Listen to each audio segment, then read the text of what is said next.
Bismillahirrahmanirrahim. Assalamu alaikum students. Our today's topic is importance of equilibrium constant. Importance of equilibrium constant में हम जनाब दो चीज़ों को प्रिडिक्ट कर सकते हैं। वो कौन कौन सी हैं? Knowing the numerical values of equilibrium constant यानी Kc की न्यूमेरिकल वैल्यू जान के we can predict the direction of reaction and extent of reaction. इन दो चीज़ों के बारे में प्रिडिक्शन कर सकते हैं। जैन शिकल ने direction of reaction and extent of reactions को हम प्रिडिक्ट कर सकते हैं। इन दोनों चीज़ों की प्रिडिक्शन को अंडरस्टैंड करने से पहले हमें इन दो टर्म्स को अंडरस्टैंड करने की ज़रूरत है, और वो दो टर्म्स कौन कौन सी हैं? Equilibrium constant and reaction coefficient. अगर इन दो टर्म्स की हमें समझ आ जाती है, हम इनको अंडरस्टैंड कर लेते हैं, तो फिर ये टॉपिक सारा का सारा हमें आसानी से समझ आ जाएगा।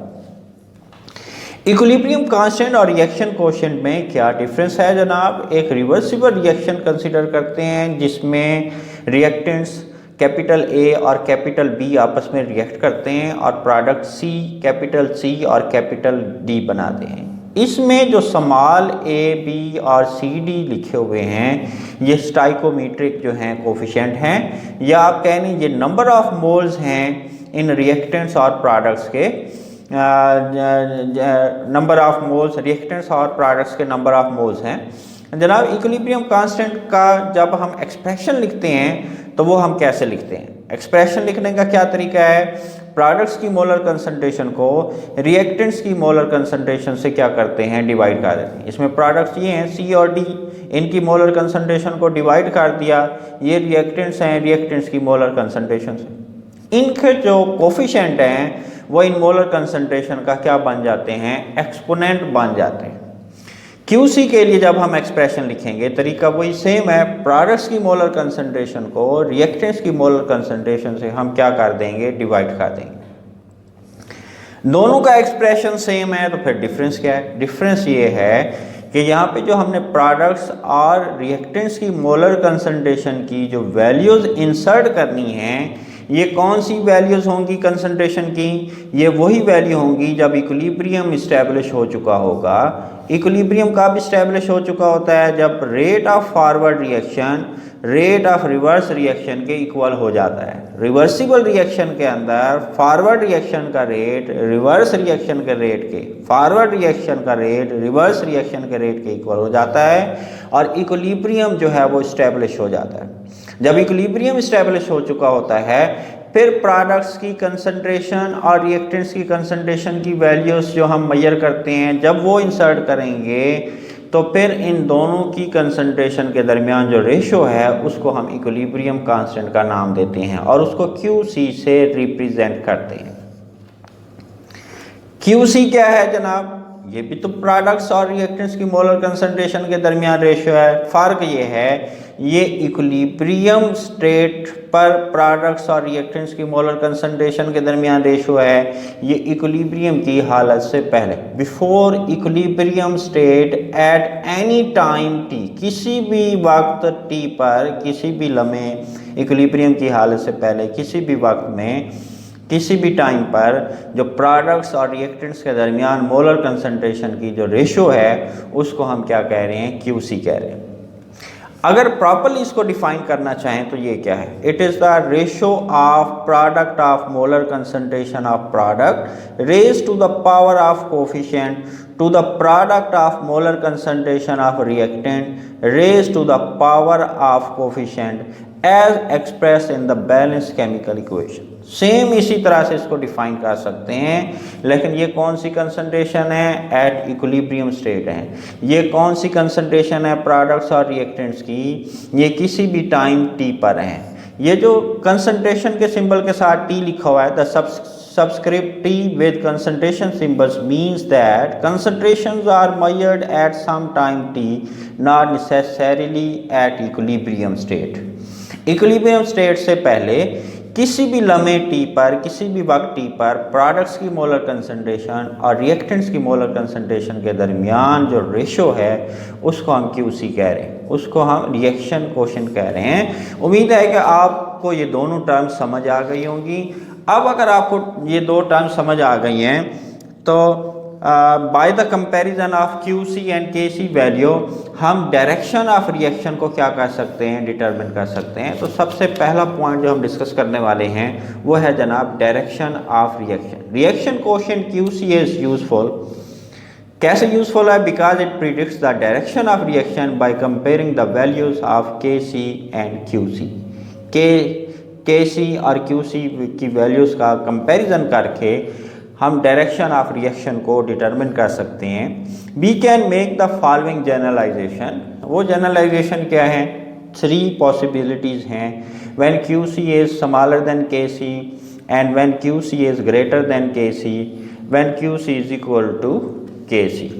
इसको डायग्रामेटिकली हमने यूं भी रिप्रेजेंट किया हुआ है। When Q C is smaller than K C, small circle का मतलब क्यू सी की वैल्यू छोटी है और बिग सर्कल का मतलब के सी की वैल्यू जो है वो बड़ी। When Q C is smaller than K C, when Q C is greater than K C, यहाँ क्यू सी का सर्कल बड़ा है, Q C is greater than K C और दोनों सर्कल बराबर हैं। When Q C is equal to K C. इन्हीं 3 चीज़ों को डायग्रामेटिकली यहाँ नीचे जो है वो रिप्रेजेंट किया गया है। और जो है केसी के बारे में हम पढ़ चुके हैं। केसी क्या होता है? केसी जो है वो प्रोडक्ट्स की मोलर कंसंट्रेशन और रिएक्टेंट्स की मोलर कंसंट्रेशन के दरमियान रेशो है। और फर्ज करते हैं केसी की वैल्यू जो है वो 10 है और क्यूसी की वैल्यू जो है वो 8 है। क्यूसी की वैल्यू को इंक्रीज करके जब हम 10 तक ले जाएंगे तो फिर इक्विलिब्रियम इस्टेब्लिश हो जाएगा। देखिए रिवर्सिबल रिएक्शन के अंदर सिस्टम हमेशा मूव करता है या फॉरवर्ड डायरेक्शन में या रिवर्स रिएक्शन में ताकि इक्विलिब्रियम को अटेन कर सके। ये बड़ी अहम बात बता रहा हूँ। रिवर्सिबल रिएक्शन में अगर इक्विलिब्रियम इस्टेब्लिश नहीं हो चुका तो सिस्टम जो है या तो फॉरवर्ड डायरेक्शन में मूव करेगा या रिवर्स रिएक्शन में मूव करेगा ताकि इक्विलिब्रियम को अटेन कर सके। इक्विलिब्रियम कब अटेन होगा? जब क्यूसी की वैल्यू इंक्रीज होके 10 के इक्वल हो जाएगी। क्यूसी की वैल्यू कब इंक्रीज होगी? जब प्रोडक्ट्स की कंसंट्रेशन जो है वो इंक्रीज होगी और रिएक्टेंट्स की कंसंट्रेशन जो है वो डिक्रीज होगी। प्रोडक्ट्स की कंसंट्रेशन कब डिक्रीज होगी? इंक्रीज होगी। प्रोडक्ट्स की कंसंट्रेशन तभी इंक्रीज होगी जब रिएक्शन प्रोसीड करेगा फॉरवर्ड डायरेक्शन, तभी रिएक्टेंट्स की कंसंट्रेशन डिक्रीज होगी और प्रोडक्ट्स की कंसंट्रेशन जो है वो इंक्रीज होगी। और जो है क्यूसी की वैल्यू इंक्रीज होके जब 10 के इक्वल हो जाएगी तो फिर इक्विलिब्रियम जो है वो इस्टेब्लिश हो जाएगा। When QC is smaller than KC, reaction will proceed in forward direction to attain the equilibrium. Second जो पॉसिबिलिटी है when QC is greater than KC, फर्ज करें QC की वैल्यू जो है वो 12 है और KC की वैल्यू जो है वो 10 है। इक्विलिब्रियम कब इस्टेब्लिश होगा? जब प्रोडक्ट्स और रिएक्टेंट्स के दरमियान जो मोलर कंसंट्रेशन की जो वैल्यूज़ हैं, प्रोडक्ट्स की मोलर कंसंट्रेशन और रिएक्टेंट्स की मोलर कंसंट्रेशन के दरमियान जो रेशो है वो जब 10 आएगी तब इक्विलिब्रियम जो है वो इस्टेब्लिश हो जाएगा। अब क्यूसी की वैल्यू क्योंकि ज़्यादा है, अब इसको डिक्रीज़ होने की ज़रूरत है। क्यूसी की वैल्यू डिक्रीज़ कब होगी? जब प्रोडक्ट्स की कंसंट्रेशन डिक्रीज होगी और रिएक्टेंट्स की कंसंट्रेशन इंक्रीज होगी। यानी नीचे वाली वैल्यू जब बढ़ेगी और ऊपर वाली जब कम होगी तो क्यूसी की वैल्यू क्या हो जाएगी? डिक्रीज हो गई। और ये कब डिक्रीज हो गई? जब रिएक्शन प्रोसीड करेगा इन रिवर्स डायरेक्शन, तभी प्रोडक्ट्स की कंसंट्रेशन डिक्रीज होगी और रिएक्टेंट्स की कंसंट्रेशन जो है वो इंक्रीज होगी। और ओवरऑल क्यूसी की वैल्यू डिक्रीज होके जब 10 तक पहुंच जाएगी तो इक्विलिब्रियम जो है वो इस्टेब्लिश हो जाएगा। तो हमने क्या नतीजा अखज़ किया? When Q C is greater than K C, reaction will proceed in reverse direction to attain the equilibrium. Equilibrium को हासिल करने के लिए रिएक्शन रिवर्स डायरेक्शन में जाएगा।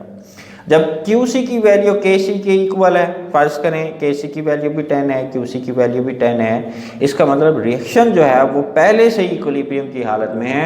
अब रिएक्शन को ना फॉरवर्ड डायरेक्शन में जाने की ज़रूरत है ना रिवर्स रिएक्शन के डायरेक्शन में जाने की ज़रूरत है। System is already at equilibrium state.